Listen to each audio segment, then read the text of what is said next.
Okay.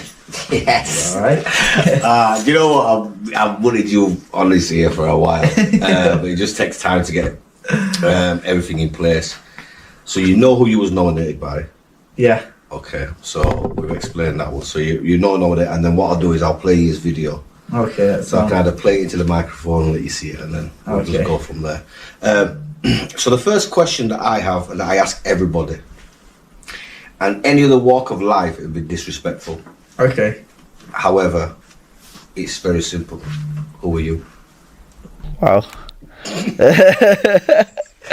You're making me question myself. I don't know who I am. No, yeah. I'm Zahid Hussain, known as Magic Man in boxing, and other than boxing, I don't know what else I am. Father? Okay. Yeah. I'm a father. I'm a father of one, yeah. A daughter and a husband. And yeah, that's it. Businessman? Okay. Yeah, I'm a businessman. Oh, alright. Yeah, I'm a businessman. Backyard burgers. Now I'm definitely, I don't know what else. But you can shoot your shot and you can do your promos and everything, so it's not a problem. It's like I said, we kind of asked that question because obviously it's kind of throwaway question. Yeah. Most people don't realise who you are as an individual or what you would like to announce yourself. Yeah, because when you mentioned it was just ticking then. Oh, what am I? So, and again, like you know, there's no script, so it's always going to be one of them things where we'll work off the cuff, depending on what you say, what answer, whatever you give. Yeah. So, you mentioned boxing, you mentioned business, father, husband. So, we'll go to growing up. Yeah. Tell me how life was growing up. To be honest, it wasn't tough for me. I had good parents, obviously both together. Decent school, a mixed school with some Council State kids, some posh kids. Carmen High. Some posh kids. There were some posh kids in there. There were some Council State kids.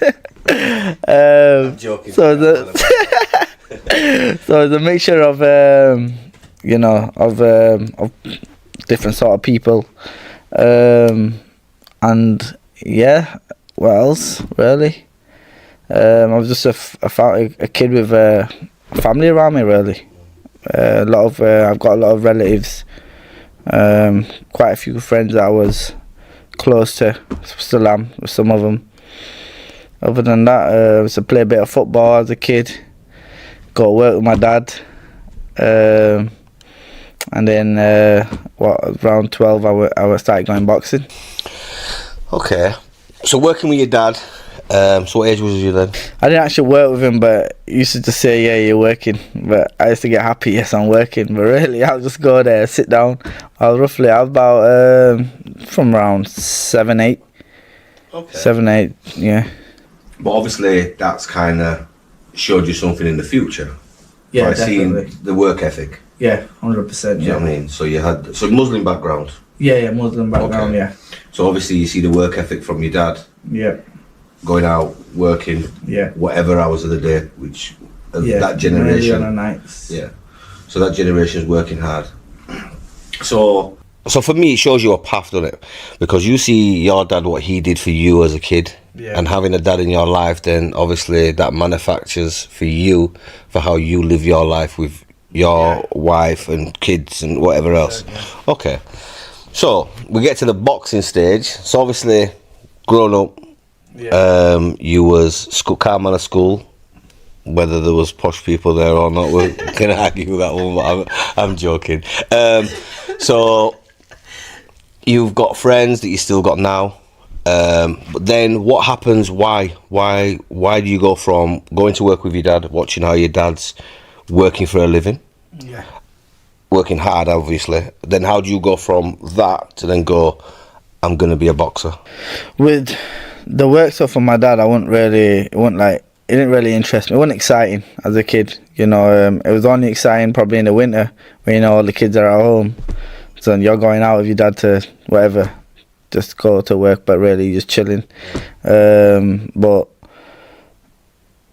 with boxing, how I went boxing were, my brother used to go all the time in the morning, and I just thought, you know, one day he got out of bed, and I knew every time what time we were getting out of bed, so I waited for him to get out of bed, brush his teeth, and then as soon as he was getting out of the bathroom, I opened my bedroom door just to bump into him and to say, "Can I go boxing?"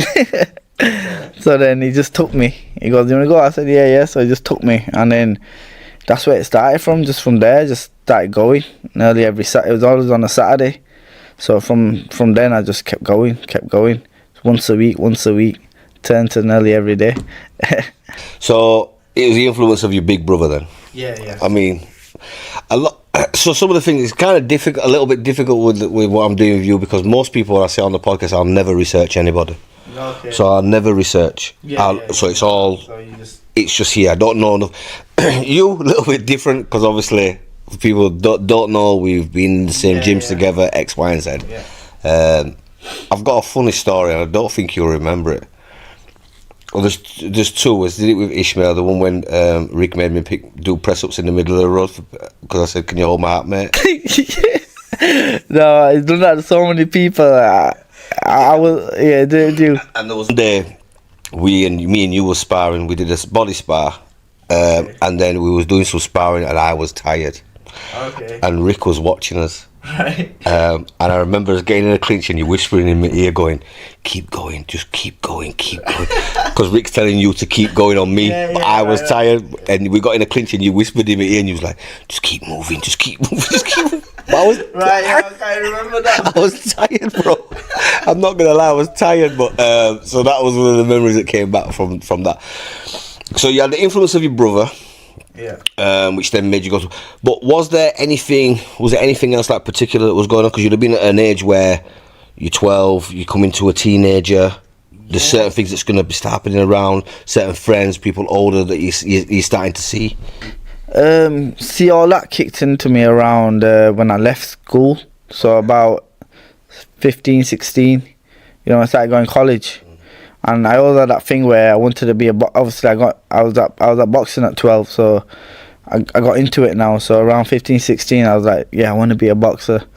And I was in college, but then you're meeting friends and, you know, people going out and all this stuff. And then now I don't want to be a boxer. Now I want to chill. I want to do what he's doing on a weekend, you know what I mean, and all that stuff. So, yeah. I think I found myself properly about 19, 20.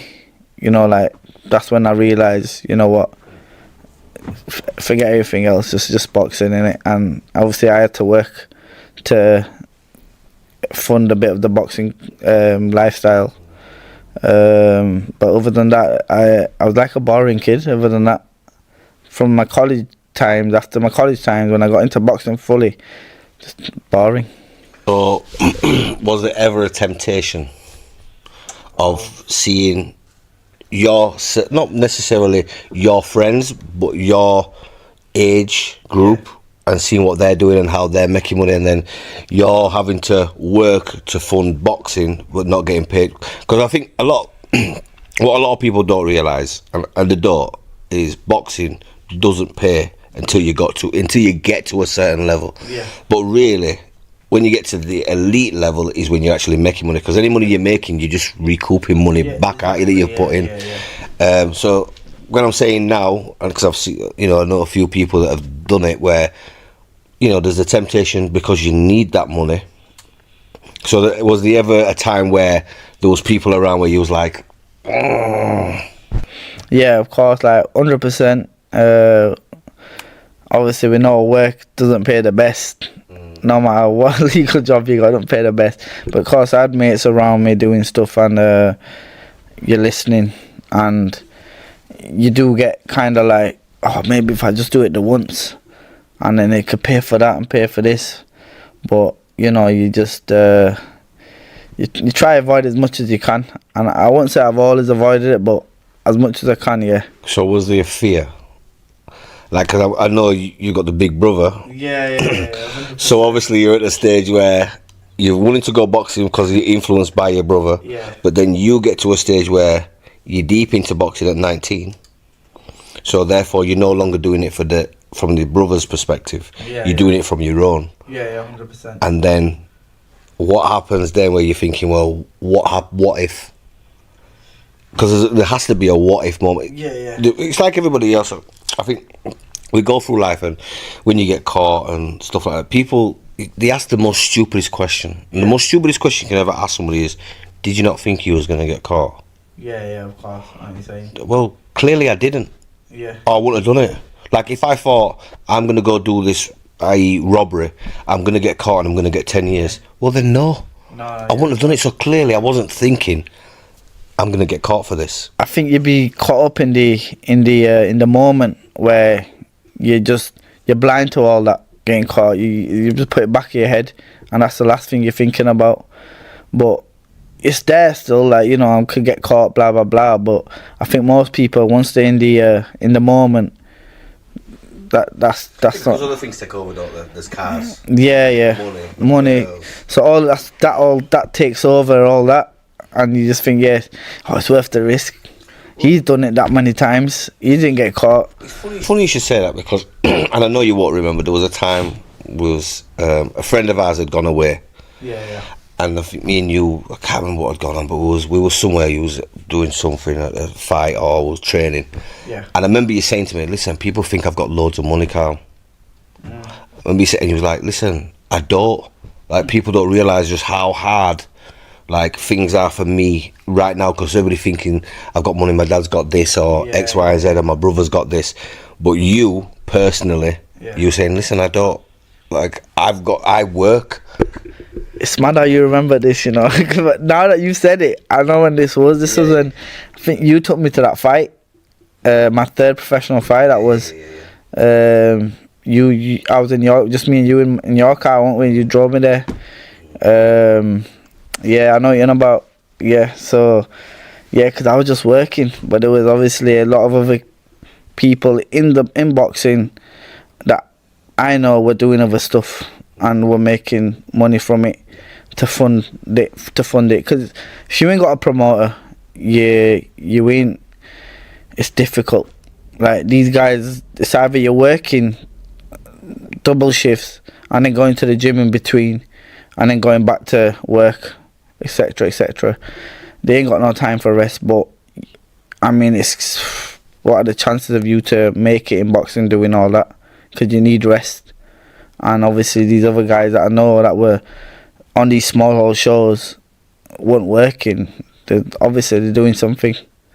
And I don't know, why I think people thought I had money was because obviously my parents ain't well off, but they're comfortable. You know, like my family, they are comfortable.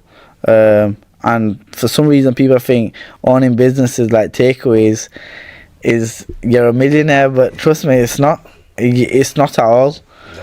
Oh, yeah, like I said, that's why I said the thing is never ever, there's no script, it's not recorded, we're just going off with a couple. Like we say, we're having a conversation where you're saying that, because I forgot that I actually took you to the fight. I just remember me and you was in the car. That's all I remembered.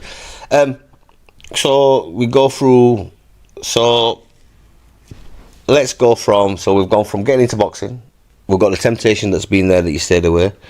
We've got how you got in. We've got to 19, you get serious. Yeah.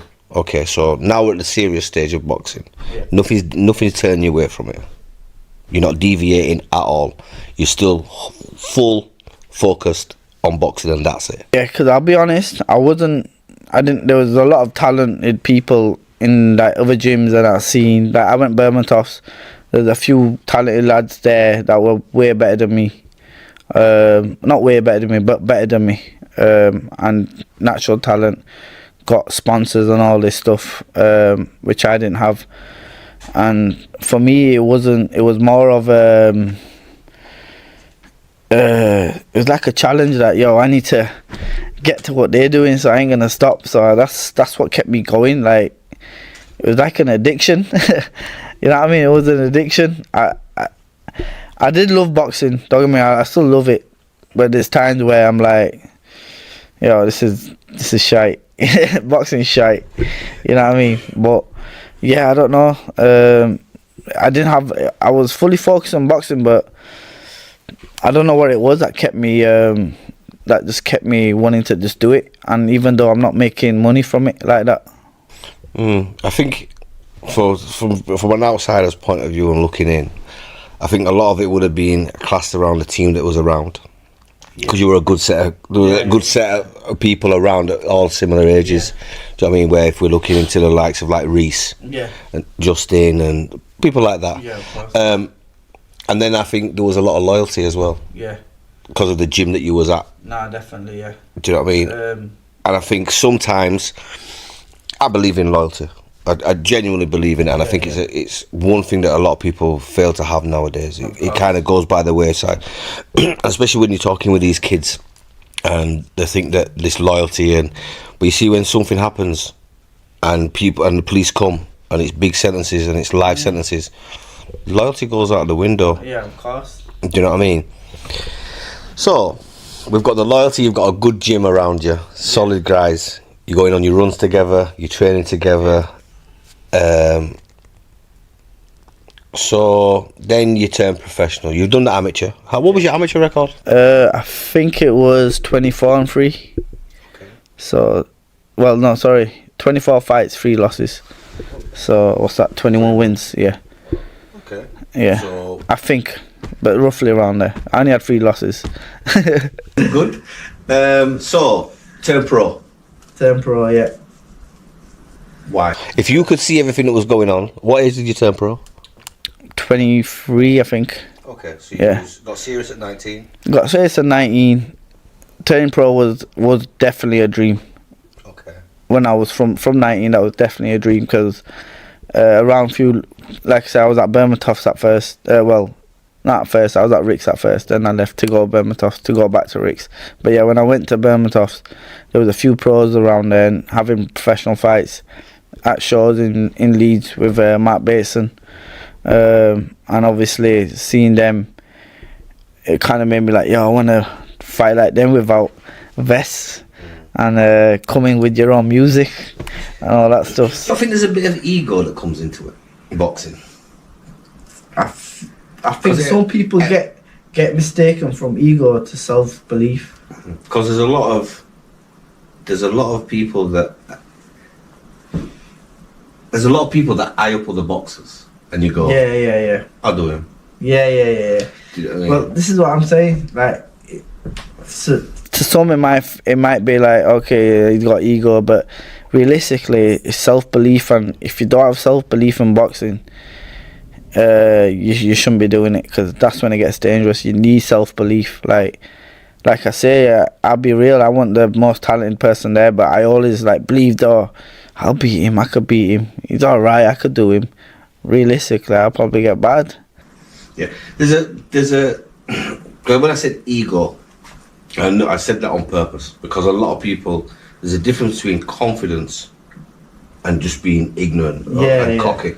Like, for me, I was always a believer that no matter what I did, I'd be the best at it. Yeah. Like, I truly believed that. Yeah. Until you get into the ring and you get proven wrong. That's my joke, I don't run my own jokes on me. But yeah, so as an example, if my microphone gone. So you've gone pro. That was always the dream. Yeah. And then you have the fights. But then, what was the first title? The first title was the International Masters. Yeah, it was the International Masters. You and Justin both got them, didn't you? Justin got it before I even I think when I just turned pro, and then me and Reese boxed on the same show for them to fight for them titles. That's the one where you took me. Yeah, I remember that one. And then there was the one where when we were with Justin, it was in Manchester. That's the first one that was when I just turned pro, but I didn't have no fights. Yeah, because I was like, she was like, oh, I'll take the belt, and I was like, no, you take it in. Yeah. And I took, you went in the ring with Did I go with it? Yeah, you went with it. So we've got the pro boxing. and then obviously, we'll fast forward. You stayed focused. Yeah. So which came first, or did your mindset change when your daughter was born? What? So you met your girlfriend. Was it long term? Or you'd known her? I've known her from school. Okay. I was with her till about 21 or something, 22, and then we just went separate ways. I was too young, I think, and then got back together. I think when I was like 27. Okay. And I'm 32 now. So it was still there. Yeah, I was still in contact, like, but not like that, obviously. But yeah, still around her, sort of. So, was it a mutual decision, or was it you focused solely on boxing, or did? No, you know, if it's not a like, I don't. I think it was just being young, because we were together from I think 18 or 17, and obviously that's young. I was like, you know, I would just be with her, so it was young, and I think just being young and all this together kind of clashed, and then it just ended up, you know, going separate ways. Well, clearly there was something there. Yeah. And then and then a few years down the line, 6-7 years down the line, got back with her. Yeah. Okay. So did that change anything? Nah, I was still boxing all the time, to be honest. Yeah, like there was a lot of things like work wise that couldn't even take focus off of boxing, because it's my family's business, obviously, and they're taking a back seat, some of them, and so where you'll have to fill in. So if somebody's not turning up to work, which happen regular, you have to come in. So you could have a day off twice a week, and you're gonna have to go in. And it's, you know, and it's long hours, so there's always something there. So I was quite focused on boxing. So no matter girl, work, whatever, I always made sure if I had to go boxing at 9 o'clock in the morning and then 6 o'clock in the evening, I'll do that. I'll work around it. So I'll always hit them times for boxing, whatever it is. So how did your daughter change your life? I think it just came a bit softer. It made you softer? I think so. I don't know. Definitely work ethic, because it's more serious now. I made me think more about how I'm spending my money. Well, sometimes you'll go out there and buy stupid things that you got no to show for now. But since she's been born, I have literally not spent a penny on no stupid. Can't remember the last time I bought designer clothes. She's 2 on the 26th of this month. So yeah, going fast, rapid. Okay, so I'm not even gonna hit you with the other news that came out the other day, which has shocked me. Really has shocked me. But so what weight was you fighting at? So I fight at featherweight. I was fighting at featherweight. Then got down. Then I started to fight at super bantamweight. So I won my first actual title, which was a central area title at featherweight, and then I won the English title at super bantam. Okay. Yeah. So you got the central area title. See, a lot of people in boxing a lot of people that are not in boxing realize that really the go-to thing is the central area champion. Like that's one of your first ticks, isn't it? Yeah. That's definitely that's the first tick. Central area. Then you go to English. Then British. it's English, and then British, and European Commonwealth. European Commonwealth and British are kind of like on the same level, sort of thing.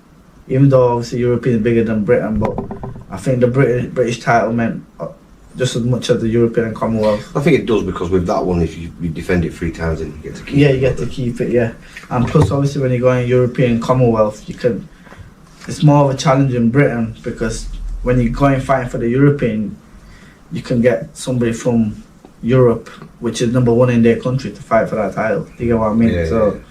Like, just say if you're gonna go Poland, no disrespect, but they ain't got the best of talent in boxing in Poland. So they're number one against the British number one. It's not really it's gonna. not. It's not on the Yeah. same par, is it? Yeah. Okay, so we've got. Okay, so which part which you can plug your business. At what stage did you decide? Because obviously I know the name of the family business, Yeah. but then this is not. This is a separate. Yeah, separate. So where did that come in? That was always in my mind from when I was working with my family, because they would never listen to my ideas. You know what I mean? They won't listen to my ideas, they won't go with the times, and they're still not going with the times. But that's cool, they're still making money, so that's that. So obviously, I left work anyway to go full time in boxing in 2018, I think. So I had a sponsor that was funding me for the week, every week, sorry, to get me by. Don't get me wrong, it was just enough. So yeah, from then obviously I knew, okay, boxing, blah blah, I knew I ain't gonna make millions from boxing, I ain't gonna lie. I mean, maybe I could have, but I knew my head ain't gonna, like, more time I ain't gonna. So I always had it in the back of my head that I need to think of something to do. When did that change though? Because just like a little bit ago when I said ego, Yeah. you said confidence. Yeah. And you was super confident. Yeah. So then how do you go from being this confident person, not cocky, Yeah. not ignorant, but confident? How do you go from confident to then going, yeah, I'm never going to make that kind of money? Yeah. I was confident in becoming like a champion in boxing, so I always had like in my head like, yeah, I could become world champion, but that didn't mean I knew, oh, it's gonna make me money, because world champions ain't rich either in boxing, like, unless they're a big name, blah blah. You know, look at, for example, you got Ryan Garcia, he's not even a world champion, and he's making way more money than world champions. You know what I mean? So I knew I probably ain't gonna make life-changing money from becoming a world champion, but I always had that in my head that, oh yeah, I could be a world champion. So that's what I was always striving for when I was training, when I was younger. As I was getting older, I realised the chances were getting lower and lower. I know that you've seen all these other people in boxing, Yeah. where you've gone, they're really good. Yeah. They could be a world champion. And then you've 100%. seen it after boxing, you go, you're now working, like, Yeah. or they've lost it all, or Yeah. X, Y, and Z. You know, Yeah, we've of seen course. many boxers do that. But did you never? So when so we're in 2018, Yeah. and you've stopped working, you're sponsored, Yeah. you head into the boxing. So if we go on to 2020, Yeah. we're getting into the COVID era and all that. Yeah. So what effect was that? Yo, that was bad for me. I forgot about boxing in COVID, because for one, we was using a public gym, because we moved from Rick's to to a public gym, which was exercise for less at the time. They had a ring in there. Yeah. Luckily, they was quite convenient with us, like everyone in the gym knew 5-6 o'clock they left that ring for us. I swear, they left that ring for us. Even the bags and everything, that section there was just left it for us. So we started using that ring, and obviously when COVID came, everything cut off in 2020. The COVID shut all the gyms down, obviously. So because we were using a public gym, we had no gym to go to. Therefore, even my coach, he was working with not with NHS, but he was doing work for NHS, electricians and stuff. So he was like, he got a bit frightened from COVID, because he was seeing people just getting flown into hospital and dropping like flies, and he was just telling us, yo, this is serious. Listen, we ain't training. Stay away. You know what I mean? So he's like, okay. So we all just kept away from each other. I tried to do a bit of gym in COVID, like little runs on that. But other than that, I just started spending money, dumb stuff, started buying little dumb toys. like chilling with the boys. No. She came What, you with the a few. Yeah, with the missus. And even with her, when we were with her much, then I started getting excited. COVID was, for some weird reason, was when I started living. It was like, yo, forget boxing. Yeah. I put on almost 1.5 stone, almost 2 stone. I went to over 10.5 stone. Wow. Fat, not muscle either. Wow. Well, let's not talk about fat. let's not go into them realms. So mentally. So again, this kind of throws me off because again, just working, because you go, actually, COVID was a release for you. Most people, if you look at it, was in reverse. Yeah. Because most people their life was going out and they could no longer do that. So there was withdrawing. Like COVID for me was mad. Like I still worked through COVID. Right. For where I was working, so we were still working, but for me it was mad. Like COVID was just crazy. Like I've never seen anything, and I don't think anybody will ever see that again in their lifetime. Yeah. Because how that came about, it just 0 to 100. Yeah. Mad.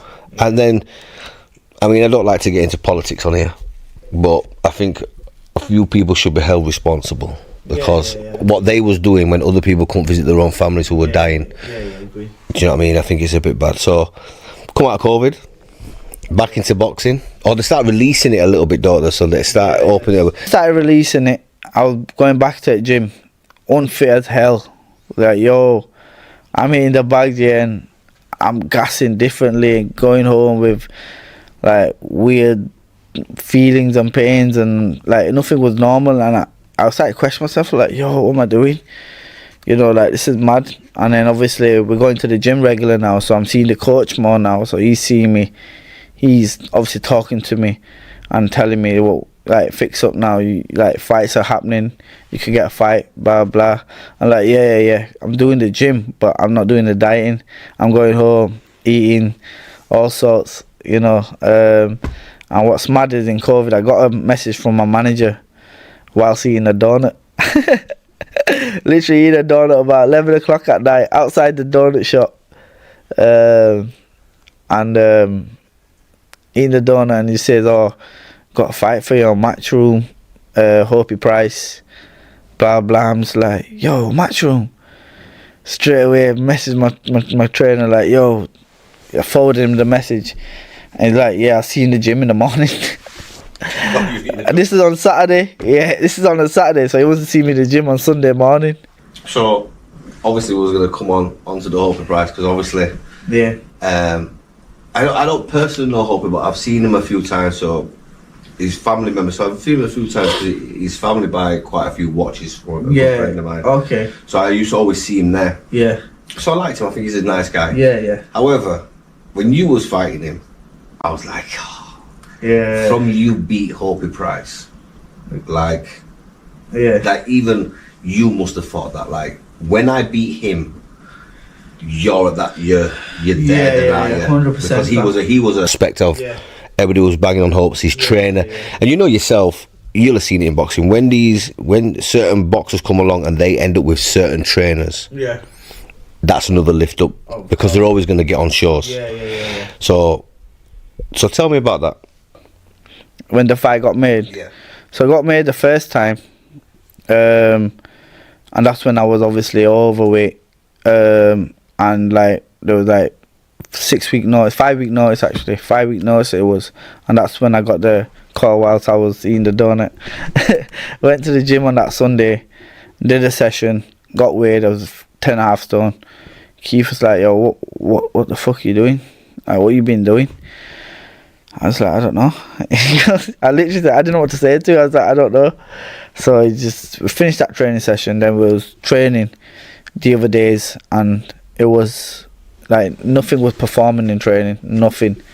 Like fitness, timing of the shots, everything wasn't performing. And then I think I had like a spar, and then in that spar, I got knocked down. I've never been knocked down in sparring. Never mind, not even a fight. So never mind sparring, and. Not hurt, like, in fact, I was hurt. Man, I was hurt. I was knocked out clean, but got up after, like, you know, I banged my head on floor, got up from that. But I was at the time when I got hit, I was knocked out clean. got up, and then he just said, "Listen, like, what you doing?" Blah blah. Fell ill from then, and then had tonsillitis. I think it was tonsillitis or something like. That's what the doctor said, tonsillitis. But yeah, and it coincided. Yeah. Because the tonsillitis was not that it was a blessing, but Yeah. because I'd heard you'd got an injury. Yeah. That's why it stopped. Yeah. So this revelation of being knocked out, like this camera will pick up my face when you said it, like I've seen you so many times. Yeah. I've never been knocked down in like, especially sparring. Like, whoa, what the hell? And I was shocked, man. But that's my body just wasn't there. You know, I was 10.5 stone, meant to be fine at 9 stone, and got 5 weeks. That's a lot of weight in 5 weeks. And obviously with boxing, you have to fuel whilst you're training. So, you know, you have to gradually get your weight down. Not just, that's where nobody should be doing that. But obviously I said, yeah. And even like, then it showed that, don't do that again. Okay, so I felt ill. Cancelled. That gets cancelled, gets rescheduled later on. Was it in the year? I think, yeah. I think it was, can't remember the date now. I think September or August. So now I'm ready now. So I'm training properly, doing the sparring, and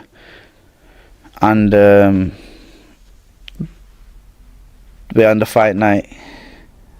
I'm focused, fully focused. No what's wrong with me. No excuses. Got in there. I'm alright. I'm cool. I heard the cladding go. You know, the 10-second thing, and I'm thinking, yo, I'll send it around. I've turned around and thinking, yeah, going to the corner, sit down, but my team's still on the floor, you know, on the behind the canvas. Thinking, hey, why these are not in the ring to get the stool out for me? I realised, oh shit, that's just a 10-second thing, the 10-second bell, because we're on the small old shows, you just hear it a little bit, but obviously on the bigger shows, it was loud, like that's the bell, you know, sort of thing. And then I've turned back round for realise, and I remember I'm next to my corner, and I've gone round the ring, and he's caught me, and I've dropped. Straight away. That's the first thing I said. I said it was just that one mistake. One mistake. Defense was leaky as well, weak. And just when he hit me, like, yo, I'm on the floor, I'm looking at him. Like, he's ran onto the corner thinking, yo, man's got me on the floor. I'm alright though. I got up, when I got up, my legs weren't there. I was like, yo, what the hell? And it's gone now, the bell's gone. So I'm walking to the corner. And when I walk into the corner, you know when they say walking on clouds when you're in, like when you're dazed, it was like I couldn't feel the canvas. I was like I was walking on a cloud. Yo, it was mad. Wow. Because I've not been hit before like that, and I feel like, yo, I'm walking on the canvas. Got to the corner, they obviously freshening me up, whatever.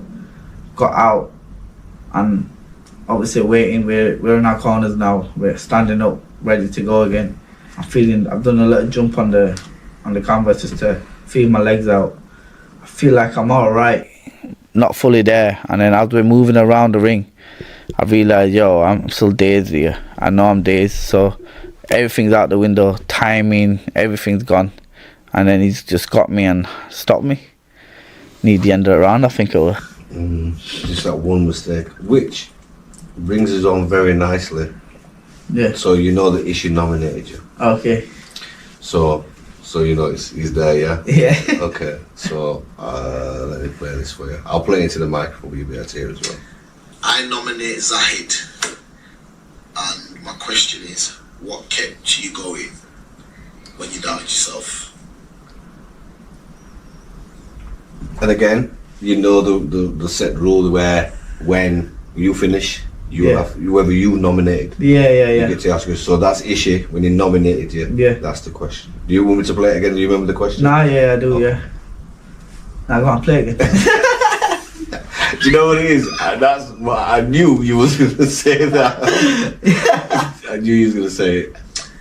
I nominate Zahid, and my question is, what kept you going when you doubted yourself?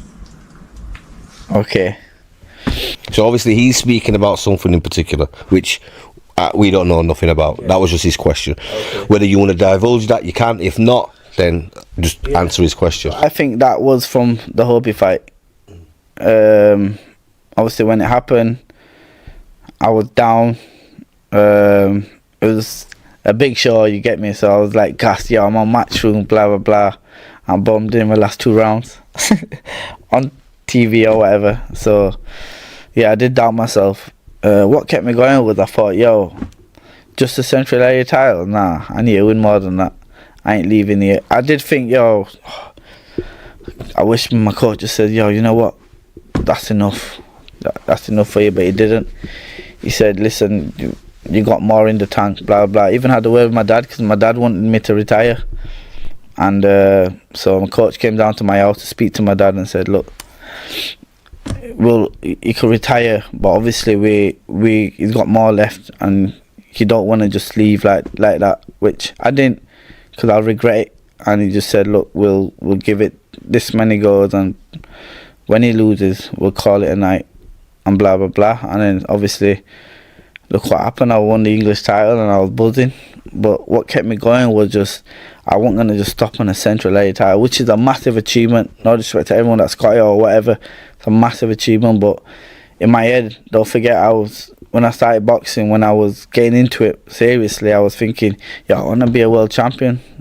So I had to win something a bit more than a central area title. Your dad would have said no. Because obviously we're talking about Keith as your trainer, aren't we? Yeah. So obviously Keith is going to go see your dad. Yeah. So there has to be a bit.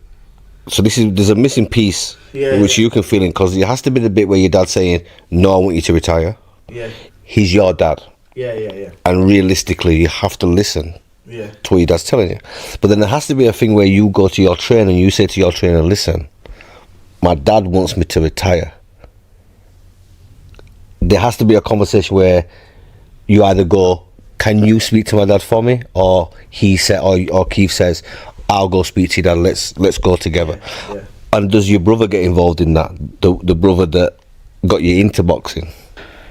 He got me into boxing, but obviously he wasn't in my career. He was, which he didn't have to be. He was busy doing his work. He's quite busy at work, so he was doing his work. So he was never in my career like that, you know. Especially when we left Rick's, he never was there in my career. He was there to support, but not in my career now.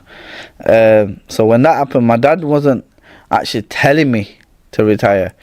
He was saying, can you retire now? He's kind of asking me, sort of thing. And you know that I was like, nah, I wanted to though, like, not wanted to, but there was something like, yeah, let me just retire, I want to retire. Someone just tell me to retire, like, on about my trainer. When anyone else is telling me to retire, I won't retire. But if Keith said, yo, retire, I'm going to retire. And yeah, obviously he knew there was more in the tank, so he never said retire. And then obviously my dad's asking me, so what I did is I told Keith, like, look, my dad's asking me to retire. I said, I told my dad that you'll speak to him because you'll explain it better. Because I couldn't explain it to my dad. It's hard going. So Different in it, because one side is love of a son. Yeah. Do you know what I mean? And the other side is, look, as a friend, coach, you're the one who trains me, sees what I've got left. Yeah. Separate from love. And I'm not saying Keith doesn't care for it, because I know he does. Yeah. But Keith's the person that sees daily struggles within you, knows exactly how much you've got left. Yeah, 100%. So you used it. So you cheated, basically. why are you saying that? Because I said cheated is because although you say I can't, you can say it better than me, is the fact is you can't say it to be disrespectful from a loving son. Yeah. Because you're a son. Yeah. Do you know what I mean? And no matter what, when you've seen your dad graft, work as hard as he's done all his life, for your dad to make a request, he's asking. Exactly. But you know what he means. Yeah. He's asking you because he doesn't want to tell you. Yeah. But at the same time, there's then that sense of loyalty and love where you're going, okay, I don't want to say no to you, so however, I'll get somebody else who can say no on my back. Yeah, basically. Yeah, that's what I did, yeah. I cheated. Okay, I cheated. so you get through the stage. Yeah. You got through Ish's question. Yeah. Where you kept going and said, listen, I'm not just stopping. Yeah. There's more to come. And then you got the backing of your trainer. Yeah. Which I will vouch for. He's a good guy. And if he thought you had nothing left, there's no doubt in my mind, they would say. Yeah. So we go from there, and then you move on to English. You get the opportunity to fight for the English title. Yeah. Like, come on. Like, how does that go? Now, when that comes across, I'm buzzing. At first, actually, it was again for the Central Area title with the same opponent at Super Bantamweight. So I can't remember what happened, why that fight didn't happen. Oh yeah, his medicals or something didn't. It was literally on the last week again, making weight on the last week, cutting out all the rubbish food. Get the call, no donuts. I'm on the treadmill, on the last week making the weight, and I get a message from one of the board people from the board saying, so Razak Najib can't fight you because he hasn't passed his medicals or something like that, or he didn't do something for the medical or something in time. So I'm like, what? You're joking, you just done all that hard work. Now I'm swearing at the kid in my head, swearing at him. No, you swore on social media as well. Yeah. I'll expose you. You swore on social media as well. Well, at that time I was swearing in my head because I was on the treadmill. So yeah, he obviously he didn't fight because of his medicals, but then the fight got remade for the English title, and it worked out better. It's mad, isn't it? Like, God works in mysterious ways, man. And then it was for the English title. So I boxed Razak before for a Commonwealth eliminator, and no disrespect, but I got robbed. I don't know if you were there, that one. No, I don't think you were. No. But yeah, I got robbed. But yeah, that's that. And then obviously this was revenge. Now I could get back on him, and I obviously won it in good fashion, and then defended it, and then was supposed to defend it again, and it got cancelled twice in a row, and then now I've got nowhere to go, and I can't defend it again. I want to move forward, otherwise I'm just wasting my time because they ain't making me money. I just want to achieve. Okay. So then we get to the ultimate thing. How hard is it for you to make that decision? Like, walk me through that, where you get to that stage where you go, all my life, or from being 12, wanted to be a boxer, from 19, knew I wanted to be professional. I've got the confidence, I've got the ability to be a world champion. You then Central Area, British, English, sorry. I wish British. Where do we get when we go, right, I'm not getting the fights, I'm not able to progress? How do we get to the stage of, I don't like to say the words beginning with a Q, but how do we say that's it for me? Basically, I'm getting offers for the English title, but like I say, I want to move forward because each camp is taking it out of me. And like I say, we used to train at Rick's, and when we trained at Rick's, we trained like, it wasn't smart training, it was a bit nuts, running every day. Shouldn't run every day. When I tell people I used to run every day, like, what? Run every day? Like, yeah. And I wasn't just running, like jogging. Man made a sprint. You get me? Sometimes twice in one session. You'll do the sprint, go do some mad bag workout, then do the hill after. Then so like it aged me, like not how I am, but in terms of my joints, the aches that I get from training. Like, I don't recover well as I used to before, and all this is coming to play now. And when I'm doing these camps, obviously you're giving it your all, you're getting injuries, because I never used to get injuries, and then all of a sudden in the last like 2 years, every camp I'm getting injured, like mad niggles and that, where I can't even spar no more. And obviously that's the age it's happening now, is when the body's knocking on, and obviously these fights for the English title that I've already won, I've defended it once. I don't want to hold it now. It's not a world title. Want to move on to the British, and it was British. It's not about money here, because like I say, winning a British title ain't gonna change nothing. It's not gonna change nothing in terms of, you know, your future with money. More of a status. It's more of a status, yeah. So that's what I'm going for, and that's why I kept going. And then, I mean, although a lot of people would say the British title is a gateway. yeah, It opens up a lot more doors. it does. But obviously, when it depends on your age as well. Obviously, at my age, 32, gonna be 33. And if I did have a fight for a British title and I won it, I would definitely be almost close to 34 at that stage. So that's when only world champions keep going then, because they got money coming in. They're making millions, so they need that now. So there's a reason for them to keep going. If there's a reason for me, I'll keep going. But there wasn't, because the British title's tied up with Dennis McCann, who then is gonna fight that Baluta, which a date's not even been announced yet. So that's gonna be probably at the end of the year. And then there's somebody else who's got an eliminator for one of them after. Even though I won the English, I should be the eliminator. So you don't know what happens there. So you don't know even if you're gonna get that shot. So that's also down to promoters and that's 100 million%. So I mean, I don't put bums on seats, especially at the age that I'm at now. When I was younger, yeah, it's different. But obviously, I'm older now. People do lose interest. Think, yeah, you're 32, man. Can't be that's going to that fight. I'll be real. Because people don't think that, and it's no disrespect for them to think like that, you know, about it. Because yeah, cool. Because some people look at it differently. They think, yeah, he's trying to do something or whatever, trying to achieve something cool. But if you're not putting bums on seats, you ain't gonna get these shots. So, retired. Yeah, retired. Sorry, how it happened was I got an offer 5 weeks notice or something again. Obviously, I'm big for my weight at Super Bantamweight. Like you say again, there's no opportunities for me at feather, because that'll be tied up just as Super Bantamweight is, and at Super Feather I'll get flattened. So.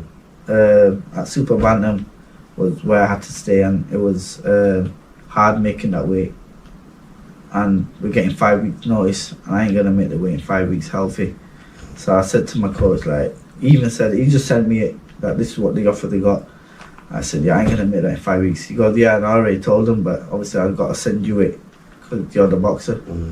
So then I just said to him, yo, this is all I'm getting, these mad notices. And he's like, yeah, and I got, look, he just said, yo, I can't remember what he said, but he said something like, you know, we started talking financially, you know, what you're missing out on, and obviously I'm missing out on quite a lot financially because I'm giving a lot to boxing. So I just asked him, I go, like, if you was me, what would you do? And he just goes, I'll retire. So I was like, yes. He said it. Yeah. He said it. Yeah. He told me to retire. Yeah. Okay. A question. One of the questions that I do ask people is it's a simple one. Well, it's not so simple, but if you could change one thing, what would it be and why? In boxing. Your life, as a whole, boxing, kids, wife, holidays, partying during COVID, whichever one you want to choose. Yo, it's hard, you know. I always find it difficult, and again, it's changing, because most people always look at changes because you can double it up into regret. Yeah. And I think some people live with this regret thing, and for me, you can't. I try not to live my life with regret. Yeah. Because certain paths, certain choices that you took you down a certain path, which got you to where you are. Yeah. So again, if I would have done what I've done in my past, I would have never met you. Yeah. Therefore, we would have never been sat here. Yeah. You might not have your child, I might not have my kids. Yeah. So, yeah, it's difficult to say what you would change. On top of my head, I would change. Yo, it's mad, because if I say to someone, I think, nah, that's not. I don't want to change that.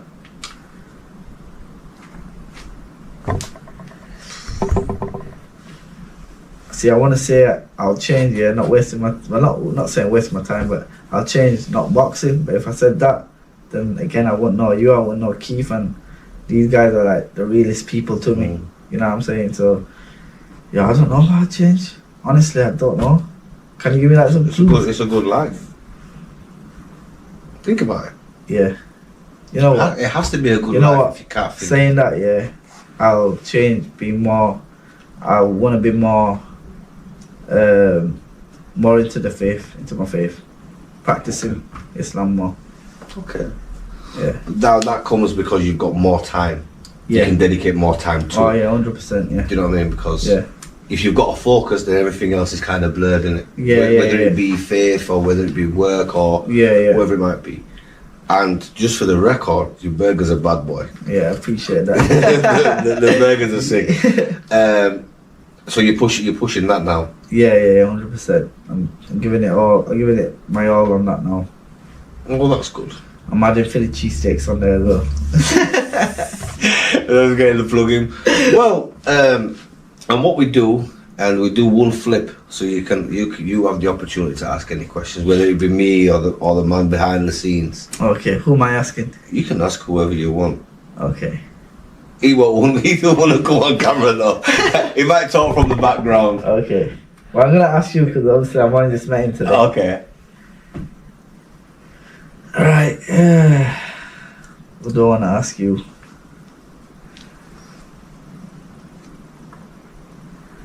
I've got two questions to ask you, yeah? Come on. But one's I'm off scared. camera. One's off camera? Yeah, one's off camera, Okay. yeah. Okay, the one on camera is... I'll ask you. How did you, knowing us lads at the gym, change your life in terms of like, what I mean is like, obviously you started to get into running, boxing, and obviously speaking to us about certain stuff. How did those things change your life? I think it was quite a few things. It was one, kids growing up, Yeah. and I'd been sat in prison. Yeah. And again, I've often told the story, and the biggest change for me was a letter from my mum. Right. And it was very simple, and it was a letter. She was explaining. I had two younger brothers and a sister then with my mum, but before that I had only brothers on my dad's side. Right. Okay. And she wrote me a letter, and it just said very simple, to explain a couple of things, and explain. And then at the end it just said, "A mother should never bury the son. It should be the other way around." Okay. She said that. Yeah. Yeah. So that was kind of my thing. Yeah. Yeah. So that was, and then obviously went into the businesses, but was never happy. Just wasn't happy, like grafting, and got into the cafes. I had the cafes, and I had the tattoo shop, and then I had the cash converters. Yeah, Dosh. Yeah. So I had them. But I just wasn't happy, bro. Right. Okay. Just wasn't happy. Wasn't happy. Again, status. Oh, he got 4 shops. He's got his house. Do you think that's because you feel like you were chasing more because you got that shop, now you're trying to get that shop? I don't know. Yeah, it was more. I don't think it was a chase. Opportunities kept coming. Okay. And the only problem I had was I never said no, because I always saw an opportunity as a blessing. Yeah. And really, some of the opportunities that came along, I should have said no. Yeah. I should have said no. That's from, now you said cafe. I remember you had that cafe. Was it in town? Yeah. So it's opportunities, and I was always taught never look a gift horse in the mouth, and always grasp opportunities. So when people kept coming with these opportunities, I would always say yes. Yeah. But most of the opportunities I should have said no. Okay. Because it took me further and further away from the person that I actually wanted to be. Okay. Because then that opportunity took over. And then I just stripped it all the way back. And I went to got a friend of mine, his missus was into alternative provisions, and she said, "Listen, you'll do good, you." I was like, "Yeah, but I don't have." She was like, "Come and volunteer," and that's all it was. Yeah, and then this is where we are. A lovely woman called Marie. Okay. Yeah, she took me into her alternative provision that she was more or less running, and that just started up, and then again opportunities came. Yeah. So yeah, and then took them for that reason because there was that time there was a vision, long-term vision. Yeah. So that's how that was. So now we're here. And now we're here, and then obviously we've got the podcast. We've got the education part. We've got the presentation for kids, secondary, primary, professional sessions. All the socials are on there, which what I mean. But no, honestly, it was been after getting you on for a while. But then obviously it comes down to time. So listen, I saw you on the around the road, didn't it, when you rang me. It's funny because I was coming here to do Ishi. Was that the day you did Ishi? I was coming here to meet Ishi. Right. And when he said, "Oh, I nominate Zahid," I was like, "I just seen him." Like, you see when you go, like, how mad is that? I didn't see. I've not seen you in. I know. Last time I saw you was driving. I think you was driving a Polo. Yeah. Yo, that was time. Yeah. That was before I quit, man. So that's the last time where I can say, yeah, I seen him in the car, not like in boxing. And then as I'm driving here, I see you on Rounded Road, Spencer Place. Yeah. You coming out from Tasties. Yo, what's going on? Are you alright? Yeah. I'm coming here to do a podcast with Ishi. And he nominates And then me. Ishi nominates you and I go, yo, that's mad. I've just literally seen him like 2 hours ago. Yeah. So we'll do your nomination off camera. Okay. And you will do a little video of your question that you want for them. Okay. And obviously you got a question for me. So off camera. I can only imagine how that was going to be. But no, listen, Zahid, thank you. Thank you very much. Thank you for having me, No man. problem. And it was good to see you again, man, honestly.